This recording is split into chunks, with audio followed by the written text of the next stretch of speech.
Which forest is known as the lungs of the earth?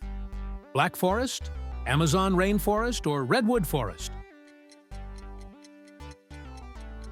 Correct. The Amazon is vital. Which forest is famous for its giant sequoia trees? Redwood forest, Congo rainforest, or taiga forest? You got it! Redwood forests have giant trees. Which forest is the largest boreal forest in the world?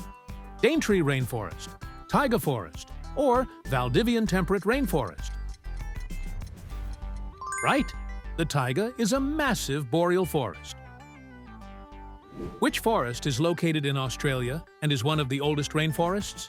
Black Forest, Daintree rainforest, or Monteverde cloud forest? Excellent! Daintree is ancient. Which forest is located in Germany and is known for its dark coniferous trees? Black Forest, Valdivian temperate rainforest, or Congo rainforest? Perfect! The Black Forest is in Germany. Which forest is known for its high biodiversity and is located in South America? Redwood forest, Amazon rainforest, or Black Forest? You are correct. The Amazon is very biodiverse.